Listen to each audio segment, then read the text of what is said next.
नमस्कार, मैं हूं विवेक शर्मा। पंजाब केसरी टीवी चंडीगढ़ दिख रहे हैं आप। देश की वित्त मंत्री निर्मला सीतारमण ने सोमवार को लगातार अपना तीसरा बजट पेश किया।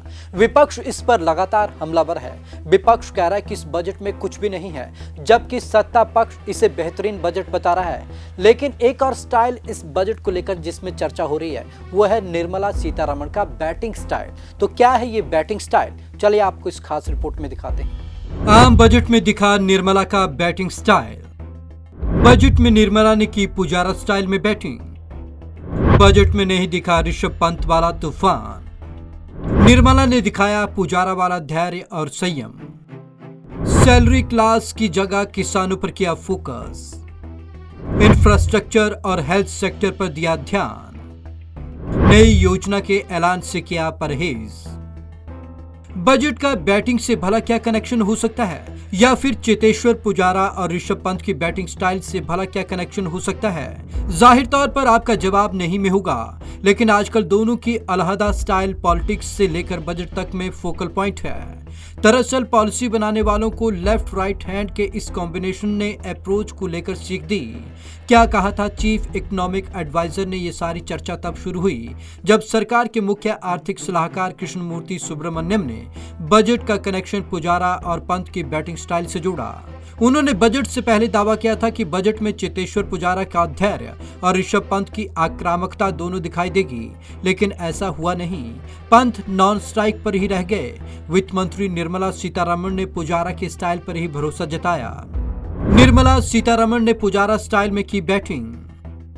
किसी बिग बैंग बजट की उम्मीद अगर थी तो वो जाती रही। दरअसल जब राजकोषीय घाटा जीडीपी के 9.5% पर पहुंच जाए तो पंत वाली बैटिंग स्टाइल के लिए जगह बचती भी नहीं। हालांकि सुब्रमण्यम ने कहा था कि जब तक गेंद स्विंग करेगी तब तक पुजारा की तरह संभल कर खेला जाएगा। जैसे ही सीम घिसेगी आपको ऋषभ पंत वाली बैटिंग देखने को मिलेगी, पर वित्त मंत्री ने संभल कर ही खेलना ज्यादा सही समझा। बजट से टैक्स पेयर्स हुए मायूस। बजट में टैक्स पेयर के पसीने को पोंछने की कोशिश नहीं की गई।